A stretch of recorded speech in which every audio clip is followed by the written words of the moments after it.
So let's go back to the beginning. Tell me about what were you reading growing up? What kind of genre, what kind of books?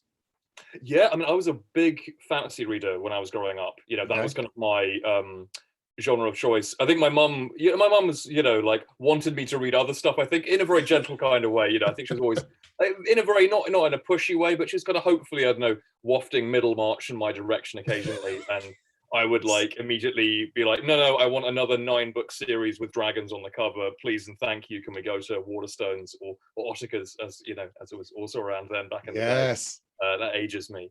And me. Yeah, like yeah. So like huge amount, yeah, really big kind of very keen fantasy reader. Pretty much all throughout my youth, up into my kind of teens. And then I guess then when I went to university to do English literature and creative writing, I was broadening out a bit before then as well. I think I had some really good A-level texts, remarkably, like things like Angela Carter's The Bloody Chamber, which is like such a Right. brilliant collection to have on the A-level English. I think it's still floating around. It's it's a collection of like retold fairy tales. It's really wonderfully kind of subversive. It's very dark and strange and kind of sexy and really interesting as well. So it's a really good sort of particularly maybe for someone who's like a fantasy reader, he was basically felt that most normal books were kind of boring in that sort of sense, like Yes. so then something like Angela Carter's like, oh wow, so you can have fun in like literary fiction as well and that kind of thing. Brilliant. Maybe I'll get into more of this, and that led me into that. But yeah, certainly like fantasy was my sort of foundational love in kind of reading. Did you read much science fiction? Just because I didn't when I was initially very young, it's purely because of what was in the local library. There wasn't much. It was more fantasy and myths like you and folklore and stuff. Yeah, I don't think I did. I got into the stuff I got into in sci-fi tended to be through games that I played. So I liked some of the I was into like Mech Warrior like when I was a kid, so I liked like some of the BattleTech books, and the same with like some of the like the X-Wing books, sort of because I grew up on like the old DOS X-Wing game and that kind of thing. Yeah. So mostly it was like I didn't really read the kind of what you consider like the classics of kind of sci-fi in that sort of way. It wasn't a genre that for whatever reason appealed to me as much. It was mostly kind of franchised, usually kind of game related, Yeah. sort of stuff was my draw with sort of sci-fi. So yeah, it was primarily kind of fantasy as on the whole. So even from a young age, did you always want to be a writer then? No, it was acting was my first thing actually. Like for a long time, Interesting. yeah, for a long time that was going to be the thing, sort of like, and I want to be an actor. And I, applied to drama school first off, and my pride was getting a recall at one of them, but I didn't get through the final thing. So I thought I'd go to university, and then all right, I'll do a degree, and then I'll do lots of acting in university, and I'll, and the degree will be my backup essentially. And then if I still want to do it at the end of it, I'll have another swing once I've kind of come out of the other side of the of university. And I actually ended up on the creative writing course kind of at the last minute. I applied initially for like English Lit. Yeah. I'd done a little bit of writing, but not a huge amount. But I just kind of changed kind of on a whim, almost at the last minute, essentially, before I got there. So I managed to jump tracks into the creative writing course. And then it just kind of really stole my heart over the next, year and a half, essentially. And there was a distinct point at the halfway point through my second year at university where I was like, I'm no longer gonna. I thought I've actually had enough of acting. I've enjoyed it, but actually, I think I discovered. I don't know. It would be interesting. I don't know if this is.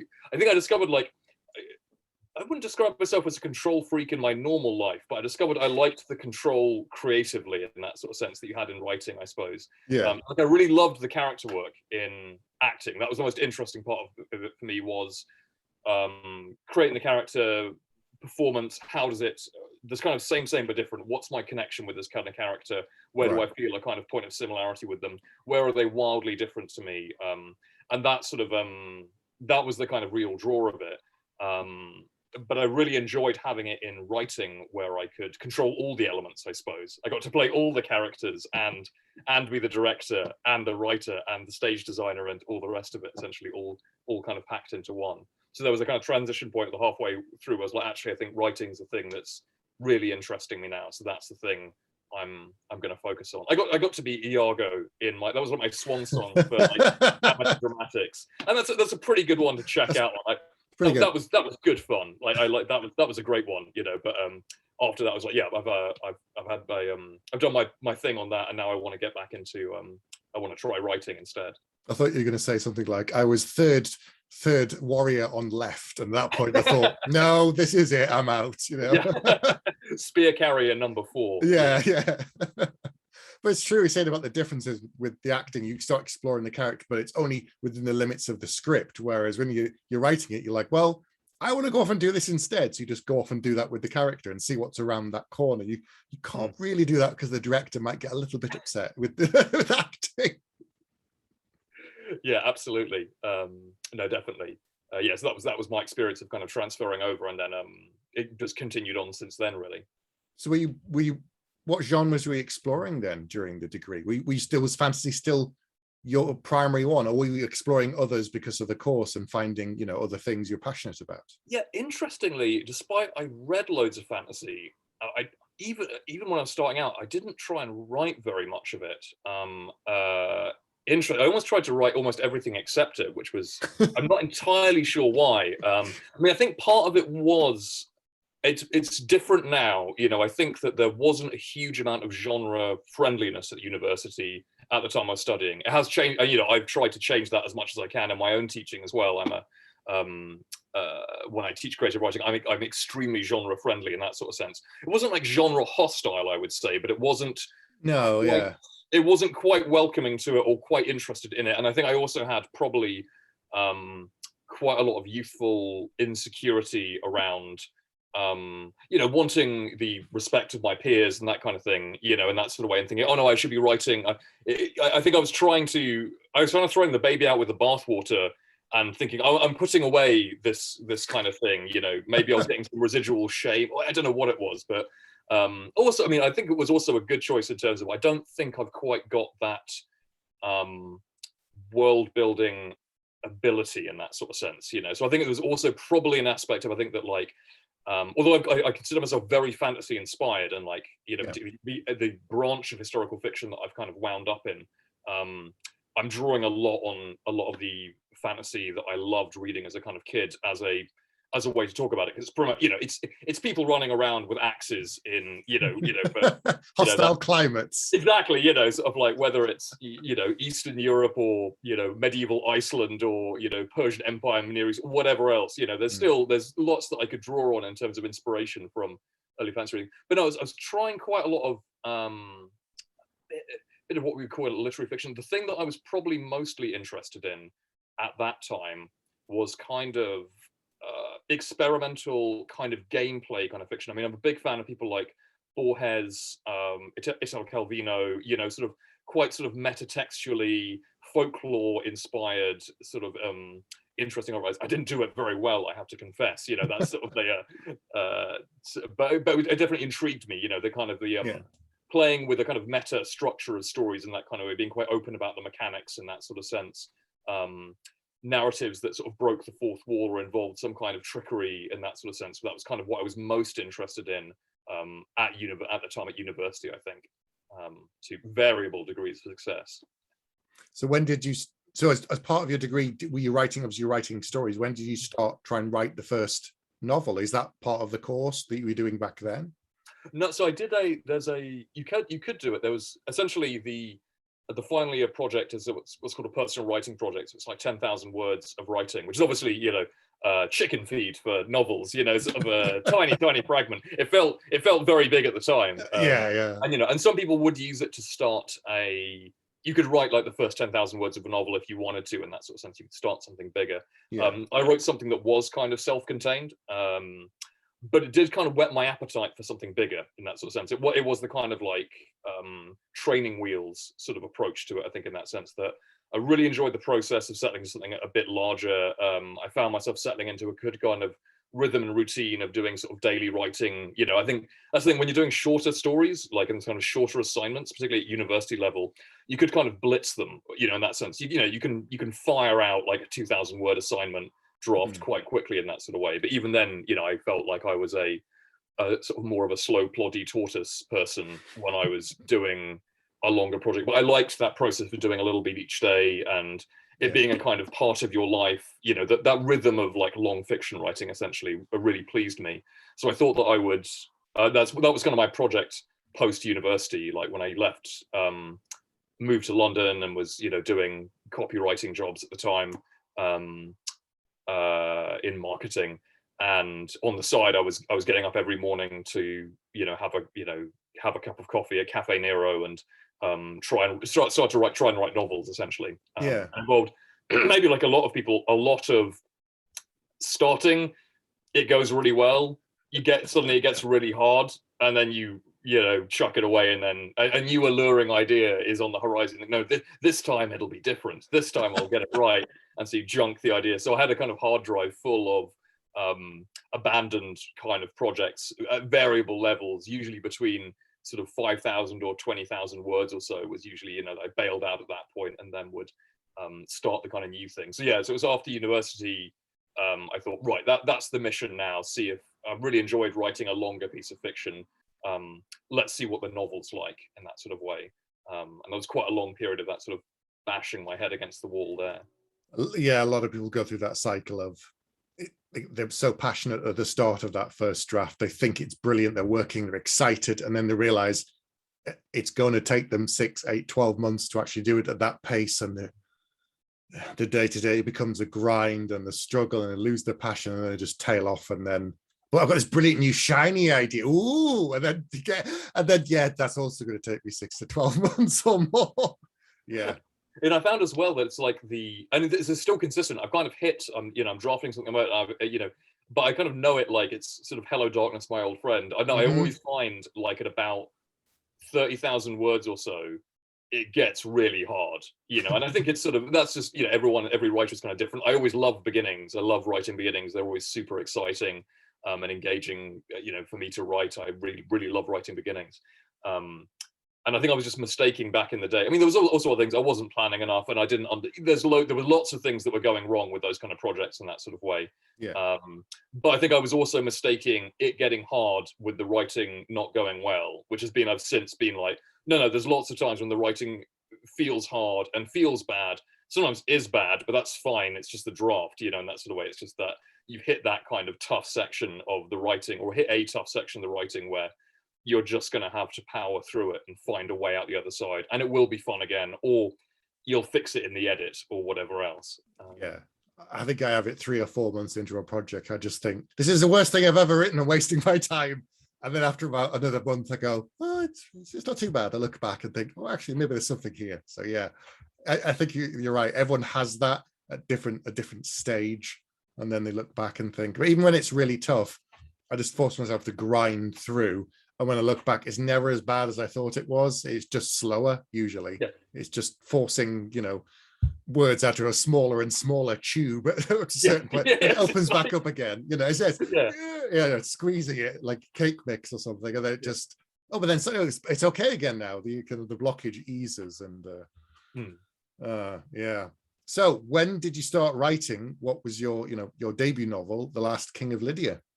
Yeah, so I actually ended up starting writing that on when I went back to do an MA a few years later. So I graduated off the BA. Yep. And I kind of because I'd had this really good experience at the end of it with this this personal writing project that I'd done.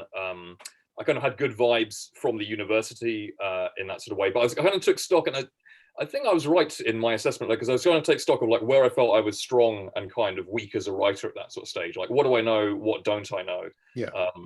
And I felt the two things that, I was getting pleased. I felt I'd found some things out about process, in terms of how to get the stuff done, understanding how to draft stuff, how to edit stuff in that sort of way. I felt like I knew some things about the kind of ideas that felt right to me or interesting to me. I felt like I'd learned some things about handling myself at the level of the sentence and that sort of thing. I felt the two things that were my problems as a writer at that stage, graduating, was one that I'd never written a novel. I thought, and maybe I should do that before I commit to this kind of further in that sort of sense. And maybe doing more study is also going to kind of defer that confrontation in that sort of way. That can be, obviously I'm a big fan of creative writing courses. There can be tactical procrastination. It can be delaying that point where you've actually got to sit down and be alone in the chair with the work in that sort of way, which is the nature of what you're signing up for. So I thought, right, let's find out if I can do that, and also maybe get something that I would like to work on the MA in that sort of sense. Maybe get some raw material together. And the other thing that I thought was my biggest weakness at that stage was that I was a 21-year-old young man who was fairly unworldly and didn't know very much about the world, basically. And I thought, and both of those weren't really problems that doing an MA was going to solve. But the novel problem just required some hard graft to try and have a crack at. And luckily, the aging thing was more a kind of time and entropy, and the inevitable heat death of the universe is going to take care of that problem. I've just got to kind of hang around and wait for that to happen a bit, and I'll feel a bit older and a bit more seasoned, like I know a bit more about the world. And then maybe I'll have more to kind of draw on in my writing in that sense. So I went away and did this kind of start-stop process and finally finished something, was very excited by this draft of something I'd finished, and thought I'm going to go back and do the MA now. So I, again, got on an MA at the kind of last moment, and I'd stuck the project in the drawer to kind of sit for a while, and having a lovely time starting out the MA, and I was getting ready to pull out this kind of draft basically that I was going to work on, or I thought I was going to work on.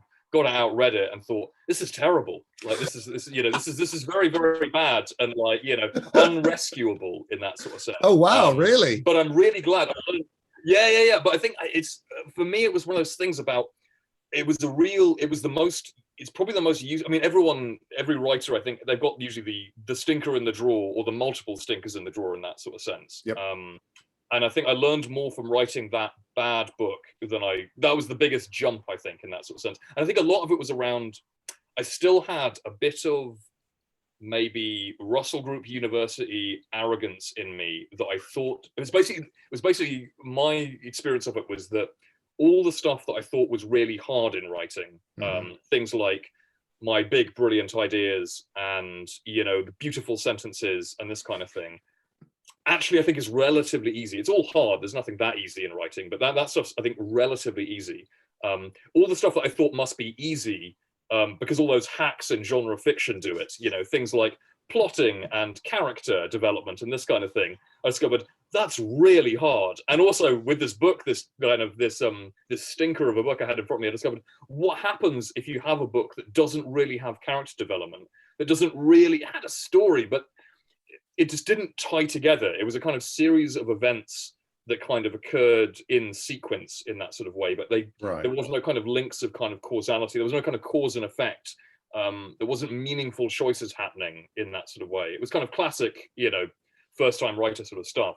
And it was also taking place in this kind of rather naff sort of placeless place that I had, sort of that I was like, I'd invented this occupied city, and for me, it was this kind of this wonderful place of symbols, and it was going to be this wonderful metaphorical kind of place where I could explore all my big exciting ideas. But it was just kind of it had no substance to it, because it was again, world building, not necessarily my strong point in that sort of sense. So, and I hadn't been able to lean into the full joyous fantasy sci-fi, I'm creating the entire thing. It was kind of just a bit misty and vague, and so it didn't feel tangible in any kind of way. And so I was like, no, I'm really glad I've written this, but I don't think it's a goer. I feel I'm going to put that aside. Yeah. And then I started in on what ended up becoming The Lost King of Lydia, which was very strange because I'd never really written or even read at that point very much historical fiction in that sort of sense. It wasn't a genre that I'd really been kind of turned onto when I was sort of young. I'd liked Walter Scott when I was younger. I read like Ivanhoe and Rob Roy and that kind of thing. Yeah. Well, he's the kind of granddaddy of. I just never really considered it as a kind of option, really, or as an area that I might kind of end up working in.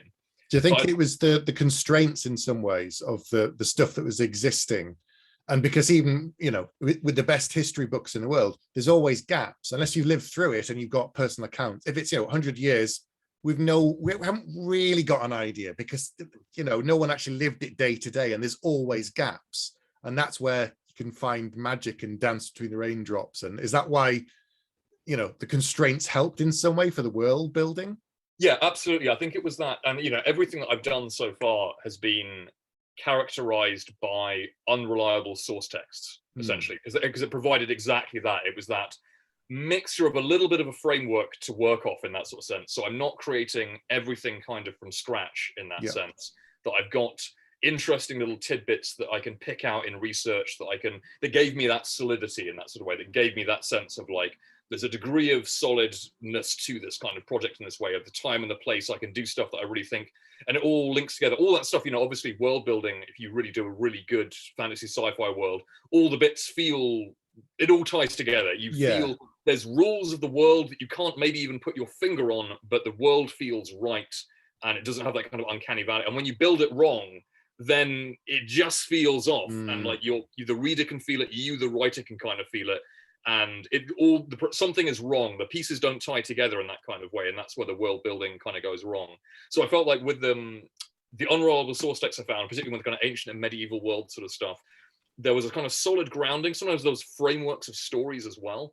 The world details were really interesting, but it was ambiguous enough in its own self that it didn't feel a kind of straitjacket of, I have to follow this history beat for beat because, say, I'm dealing with this character, it's absolutely, if it's a famous person in history and it's like near history, you'll have like very extensive biography of like where this person was on a particular day. Your ability to, unless you're doing alternate history, which is another kind of thing in that sort of way, you can get kind of locked in there. But when you go back a certain distance, and particularly when the source texts start getting a bit dodgy and kind of unreliable, then you've got this great opportunity of play within it, with the framework as well. And that's what I found. I ended up reading Herodotus's histories, because I was going on a kind of classics kick. I'd never really read the classics at school or university. It's just not been part of my kind of education.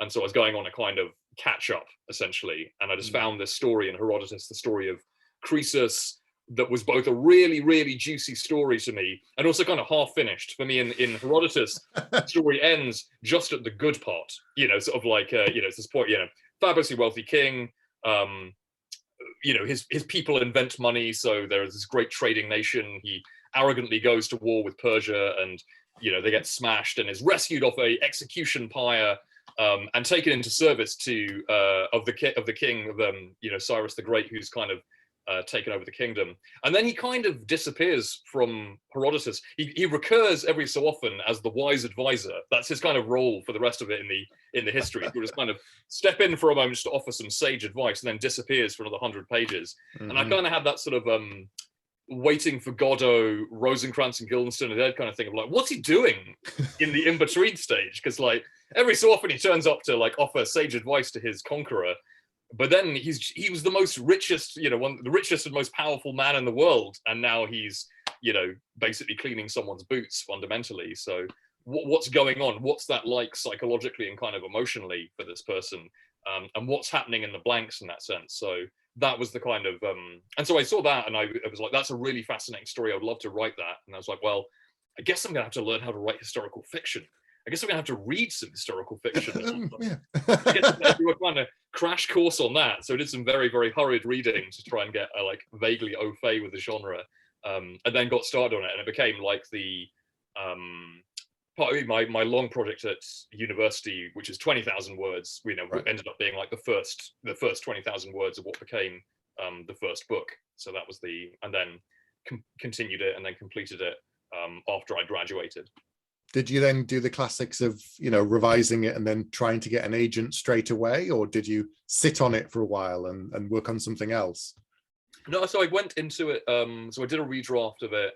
I think it was the second draft I sent out, which I would consider rash now. I would have more. Words. To be fair, like I usually show my second draft to my agent now, but there's a degree of trust involved, sort of like I'm not trying to like I understand there might be holes kind of between it. It would be like draft 2 or 3 I sent to it, but at that point I didn't know as much then, as much now as I about the drafting kind of process. So I did a redraft of it and I sent it on to a couple of agents, and it was interesting because one of them I'd met like at the MA, like she'd come and done a talk. She'd come to like our anthology reading where I'd read out like the first chapter. I'd done a reading of what was going to be the first chapter, and she kind of expressed an interest. So I was like, this is really exciting. I've done what you're supposed to do. I've kind of schmoozed, this really well. And there was another agent who also did a talk at the university, but I wasn't there for it. I was away doing something else at the time. but my supervisor went to that talk and said to me, oh, she sounds really interesting and she's interested in historical fiction. You should send it to her. So those are my first two sort of people that I sent it out to. And funnily enough, like the person that I'd schmoozed turned it down off the first 3 chapters. Very nice. It was, it was very nice kind of like sort of rejection letter, with some personal feedback and that kind of thing. But like that, she didn't want the full. And then this other person who I sent it to, who ironically, she does like historical fiction, but there was a bit of a miscommunication in the event that she did, because when she said historical fiction, she meant like 1950s, sort of like that kind of thing. Like, so she'd done lots of, so I was actually like way outside of her wheelhouse usually, but she ended up asking for the full. And then we had a meeting, and then she's became my agent, has been my agent ever since. Wow, that's good. Called Caroline Woods. And it was interesting because I think it was part of the appeal for her was in our first meeting, she talked about how she was going to get to talk to a whole bunch of new editors that she knew, and kind of had contacts with, but never had a reason to pitch to. Like, nothing that, nothing that was in her kind of stuff, none of the stuff that was on her list was really that suitable for these editors. So, I was going to be I was an opportunity for her to kind of make new ground as well in that sort of sense. That's good. Yeah. Expand her list into new areas and stuff. Yeah. So then she had loads of, we had a long editing process on it. I mean, the big one was splitting it into 2 books, so originally. Oh, wow. So originally I sent to her about 120,000 word, big chunky sort of draft. And her big, we had a great chat, I really liked it when we had a kind of, this kind of informal meeting. And the big thing that she said, she thought the ending was rushing, which absolutely was in retrospect in that sense, the last 40,000 words, because I had a very fixed idea about where I wanted the story as a whole to end. It had a degree of like that kind of narrative symmetry that I think writers like more than care about more than readers do. So I had this kind of, again, grand scheme for like a beginning, there's an image that recurs at the beginning and the middle and the end, and that seemed really important to me. But it basically meant I like kind of introduced almost a new whole cast of characters about 3/4 of the way through the novel, sort of like, not fully. So huge new bunch of characters, huge new setting, and just loads of stuff happens, and it was just super compressed because I was kind of sprinting towards this kind of ending in that sort of way. So her first initial suggestion was that, what about making it 2 books? Sort of like take what you've got and maybe cut it at about the kind of 2/3, 3/4 point and find an ending there, and then take what you've done in this kind of super compressed sort of final quarter.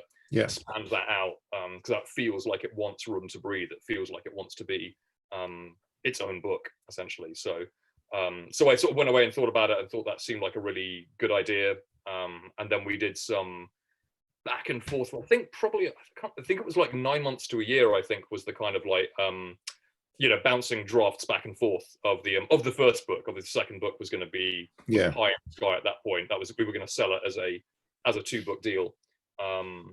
That was the plan, and ended up being what happened. So just working on the first book, just trying to get that as strong as possible, going through various kind of redrafts, trying to find an ending in what had been like the 3/4 point of the book, which was that must have been tricky, given that you had a clear ending and you've been working towards it. So that's not now the ending. What is the ending? And it was really interesting because it was such a fascinating learning experience of like, it involved like bringing a character back who had initially like killed halfway through the book, so she was really keen on like, and then I thought, and then it involved, and that made the ending of the first book essentially. It's very funny, like it's if anyone reads the first book and gets the ending of it, and I was to tell them which particular character initially bought it, at about halfway through the story, they'd be like, that's ludicrous. That makes no sense. The entire book is kind of geared around this relationship and builds towards this kind of, that's nonsense. Like, how did you, I was like, the power of editing. So so it was, that was a really interesting teaching experience for like how much something can change in the edit. How much things aren't fixed, and again, it wasn't that much work to bring him back. That was the strange thing with his character. Like it was, because it wasn't a super major character. It was a kind of supporting, kind of secondary character.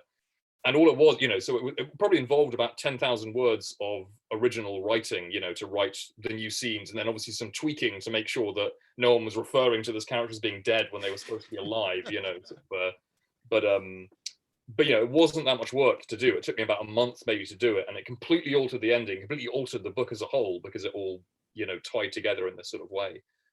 So yeah, it was a fascinating kind of learning experience about how editing works there. Yeah, quite a different one. I think it took me sort of 9 months to a year editing my first book with my agent before she said, yes, now I feel that it's ready to take to a publisher. But so in the midst of all this, I don't normally talk about people's jobs, but I kind of have to because of what you do, which is people who don't know. So in the midst of all of this, you then started teaching creative writing.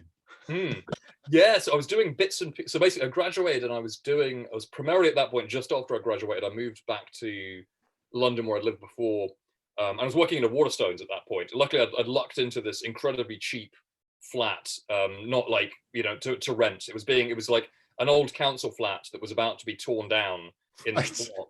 And there was water running down the walls and heavy rain. It was a pretty skanky place. But it was super cheap and being let out to artists and the like. It was no longer good enough to rent out as council housing, but there was like an artiste. Yeah, exactly. Dirty scumbag writers and artists like who were happy to live in this kind of crumbling sort of like concrete edifice for cheap. Allowed me to then I was working like part-time at Waterstones, and I was starting to do a few bits and pieces of teaching because I got really interested in teaching when I was doing the MA. Primarily through expensive workshopping, because we've not done that much workshopping at undergrad. We've done little bits, I think, but not huge amounts. But then we did a lot more of it at MA level, and I found I really, really enjoyed that process of working with people on their work. I really enjoyed that kind of thing of talking it through and providing some editorial guidance, or just seeing it develop in that sort of way was really intriguing to me. And so I managed to pick up, after I graduated, just little bits and pieces here and there, tiny bits and bobs. Mostly because my boss had said, you need to get a book out. If you want a serious job, you need to get a book out, basically, because you can get little bits and pieces, little bits of hourly supervisions here and there, doing the odd bit of cover here and there. But for like anything approaching a kind of proper salaried kind of position in that sort of sense, you need a kind of publication record in order to get the job, essentially. So that was also the kind of mission at that point. And then it was shortly after the first book came out that a post did kind of crop up at the university, and then I was able to apply for it. First, a kind of temporary 1-year rolling contract sort of jobby that was a temporary cover for some absent members of staff, and then later on it became a full-time permanent post, which I've now managed to knock down to a part-time permanent post, which is my preferred way of working, I think. Mm-hmm. But yeah, so I've been teaching creative writing at University of Warwick. I've been doing it I guess, like properly employed, I suppose, for probably about, I guess it'll be about 7 years now. And I was doing a few bits and bobs, maybe for a couple of years before that, this kind of part-time hourly stuff as well. Yeah, because we met when I came to university, and that was interesting. I did like, because you're right, the workshopping thing, you don't really do that. Even when you work with your agent, you don't sit down in a room and bounce ideas off each other. They make suggestions, then leave you to go away and either use them or come up with something better. You don't just sit down and brainstorm stuff. I mean, one thing I'm really jealous of, and I've tried to do it in other ways, is of TV writers when they have a writer's room. That appeals to me so much, where they kind of go, right, here's the framework. There's 8 of you, go out and break it and come up with 12 stories that forms an arc. I'd be like, oh yeah, right, and character development and build all of that in and make it a cohesive whole. That appeals to me so much, because it's that instant feedback of bouncing ideas off someone that I really miss. Whereas when you're writing a book, it's you and the blank page until you finish that first draft. And that's very tough at times. It just... Yeah, it's that very long... and my first draft, particularly because, like, I don't know, my first drafts are always full of holes, notes to myself. I'm aware that bits of it are bad. So it's not even like a thing, I don't even have that like sense of direct feedback with myself. It's a very rough shape. I'm trying to keep the faith that I've had before, that eventually it's going to look like a book. It doesn't look like a book at that stage, in my kind of methodology anyway. Like, So you don't even have that sense of it. You're just creating this kind of like, I don't know, swelling monster of words that's kind of growing on your hard drive, and like, yeah, but so like you say, the idea of, where you're, and the deeper into it you go, again, that's why it gets hard in the middle stages, the more you feel, where am I? What is this? Is this even anything? Is this even remotely interesting to anyone? I don't know. I've just got to keep kind of chiseling away till I get sort of to the end of it. So yeah, so that's but yeah, no, it's been very good. The teaching's been a really enjoyable sort of experience. It's been a very good feedback. I guess it complements writing quite well for those kind of reasons, I suppose, because you're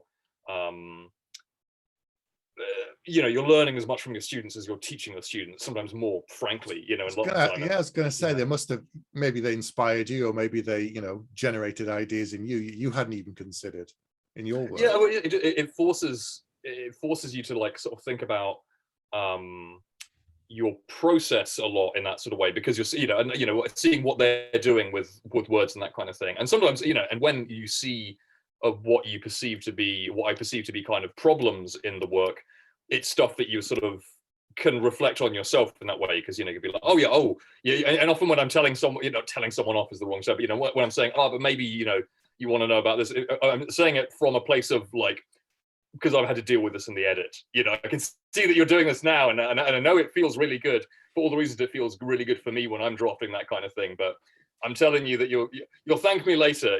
Just like look, sort of like, I think that maybe you need to look at that again, or consider that this is maybe something that's going to and then so it kind of keeps me on my toes, because so much time spent analyzing some other people's work and sort of thinking about, how could this change? How could this develop? Where's it really strong? Where does it need sort of more work in that kind of way? I think hopefully keeps my kind of own skills relatively sharp when I'm looking at my own kind of work in that sort of way. It must be really rewarding as well to see, fledgling writers come in and start off on making these mistakes and then grow and develop something, a project, or at least part of a good project, and see them become better writers. That must be really good. Yeah, it's really interesting when you can get the really nice breakthrough moments in that sort of sense, when there's a moment where just something snaps together in that sort of way. You're able to phrase something in such a way that does some understanding. Or sometimes as well, it works. There's a lovely book that I've recently read by George Saunders called, I've got it next to me, A Swim in a Pond in the Rain, which is based on this teaching course. He teaches this course over in America somewhere, where he teaches like 7 Russian short stories, like big classics by like Chekhov and Turgenev and Tolstoy and this kind of thing, and then does lectures based on those stories. And it's a lovely, lovely book of essays in it.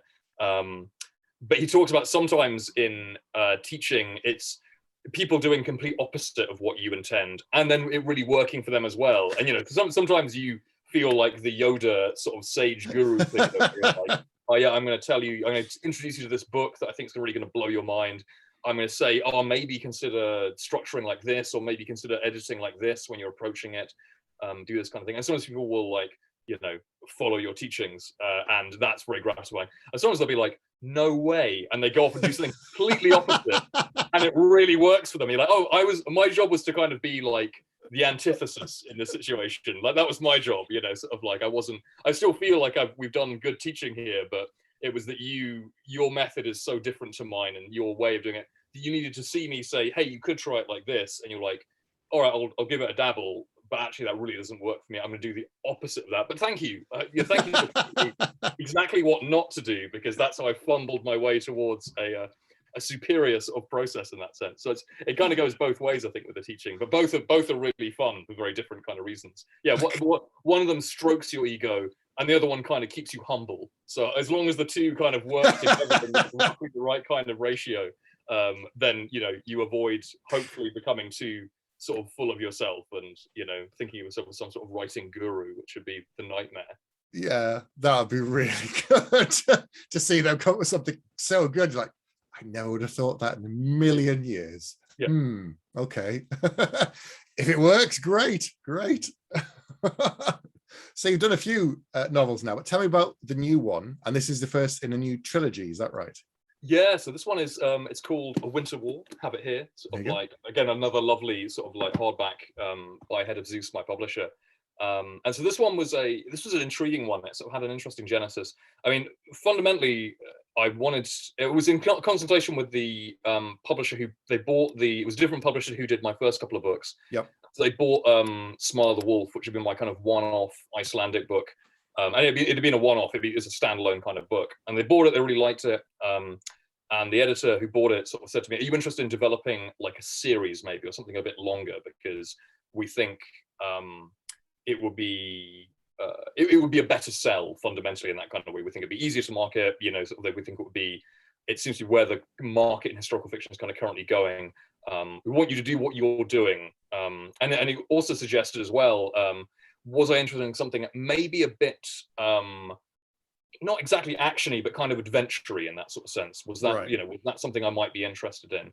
And I always wanted to be open-minded, essentially, in that sort of sense. I always, with any kind of suggestion like that, I always thought it would be, can I have my cake and eat it? Can I use this as a way to tell a story that I would be really interested in? If not, I'm going to walk away because life is too short, and I won't be able to do the work well, and it won't be any fun at any point in the process if I'm kind of writing to order in that sort of sense, in that kind of way. It wouldn't be for me in that way. And so I went away and I realized I did have this long-standing interest in kind of heroic myth, I suppose. And, things like Arthurian stories, the old Irish mythology and that kind of thing. Again, harking back to my fantasy reading, because so much of fantasy is based on people who also loved this kind of stuff in that kind of way, and then took that and kind of converted that into the kind of fantasy genre in that sort of way.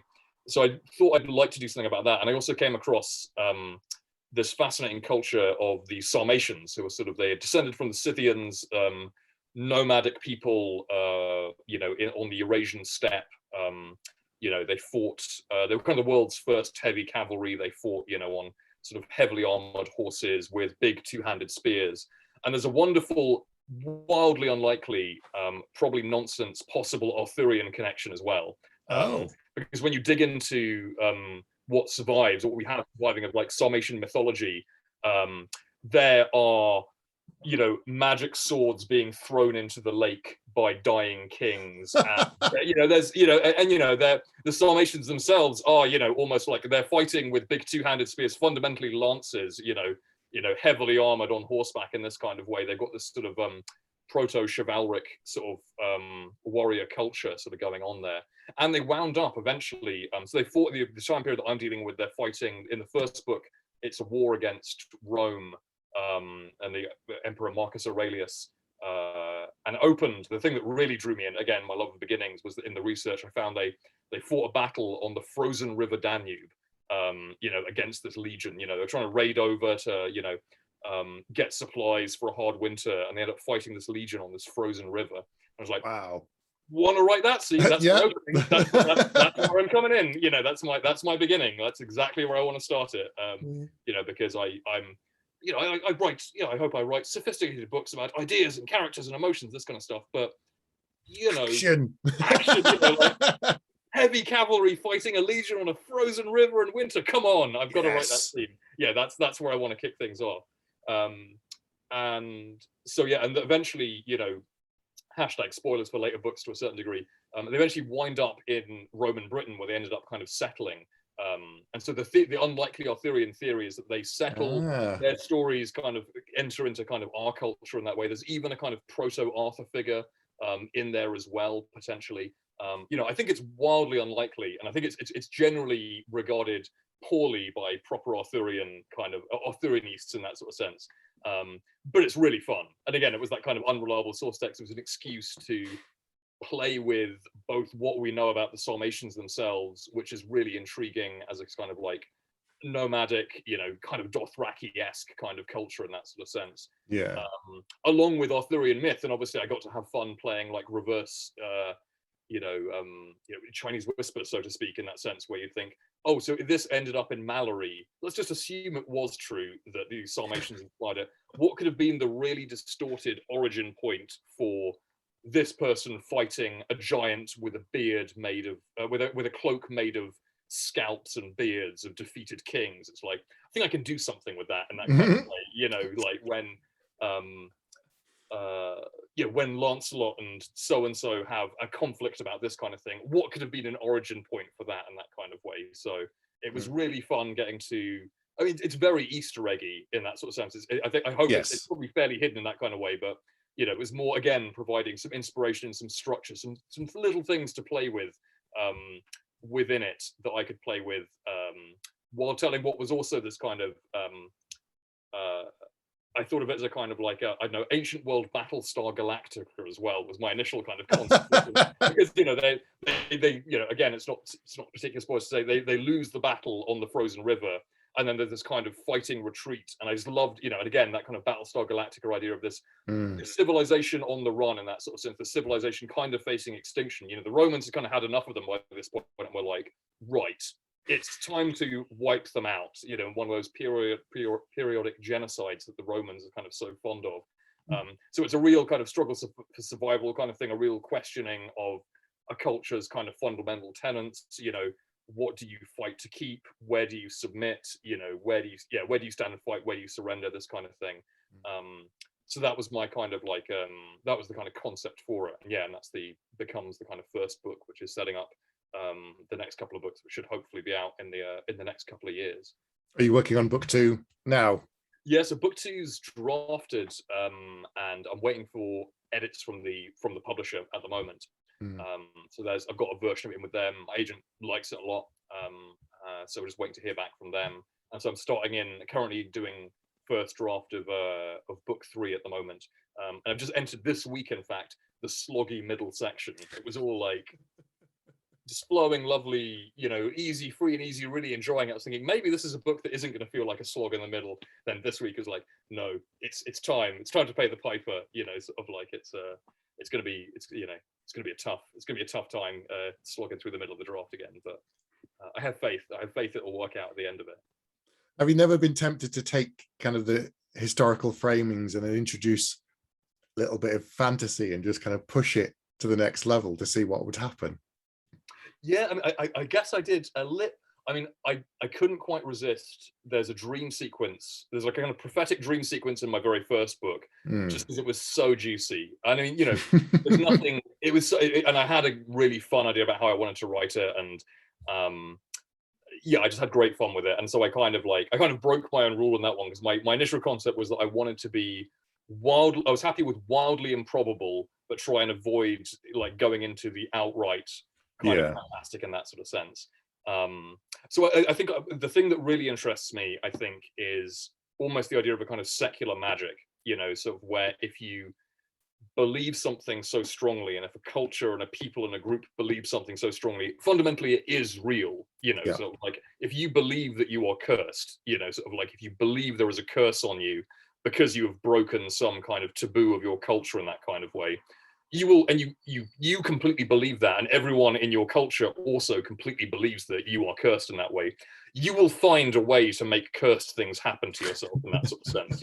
The force of that, exactly. Equally, if you believe, if you believe you're an invincible champion of battle, you will go into battle believing yourself to be, and you will probably, up to a certain point, fight very well as a consequence, because it's almost like sports psychology in that sense, sort of people do these days. There's all these like positive visualizations and this kind of stuff, which makes sporting interviews, someone pointed out, really boring to listen to, because all sportsmen all speak the same and just go like, yeah, no, I never really had any doubts. I always just knew that I was going to succeed and this kind of thing. And it's like, now where's the interesting stuff? But obviously, psychologically, it's absolutely to their advantage to go out there and believe I am the best.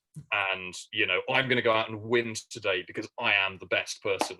That's definitely your advantage on the field of battle. So I think that's where I've been really interested in bringing that in, I suppose, and kind of like looking at cultural beliefs or characters who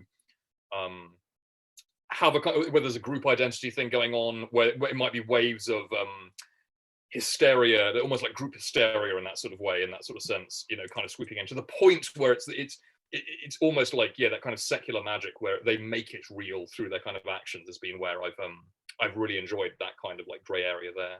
It reminds me of the Bernard Cornwell Winter King Arthurian books, where Merlin in those books, you're never completely sure. Like, does he actually have any real magic? Or is it, as you said, because everyone believes he's wise and he has power, that gives him power and therefore they're intimidated? And you never actually see him do any overt magic. And yet he knows a lot more than other people. Then again, today we'd say, well, he's just well educated and this, that, and the other. And any sufficiently advanced, what is it? As he said, any sufficiently advanced technology looks like magic and that kind of thing.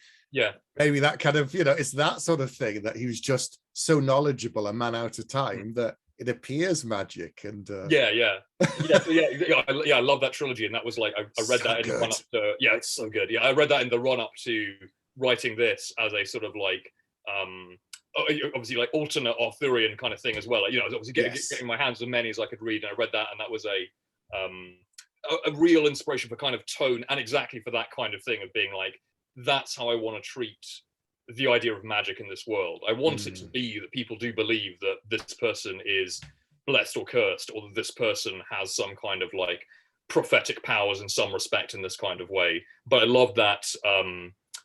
It's a very fine line. So I love that have your cake and eat it way that Bernard Cornwell, got away, because it could be, hopefully it's not nice. It can be deeply tedious, with someone, it can be like where someone doesn't quite commit to either lane in that kind of way. I'm sure I've had that as a reader before. And it's like, as a reader, you're like, well, I'm glad that you're having fun with this ambiguity stuff, but I kind of feel that you've actually like not made a decision here, and that your job as a writer was to maybe make this decision, and that you've just kind of outsourced that onto me, and like that's annoyed me in that situation. But yeah, Bernard Cornwell's done it well. Did you see True Detective, the first season of True Detective? Yes. I thought brilliant, and I thought that did a similarly. You can totally believe either way. Either we're in the Lovecraft Cthulhu mythos, and Rust is seeing portals into other worlds, and there are elder gods whispering madness to this cult, or he's just done too much acid and is cracked up, and actually it's and again it was a a story that could have been very dissatisfying either way, but again it seems to walk that line kind of very, very nicely in that sort of way that was there's that kind of sweet spot that I think is really fun to explore in writing.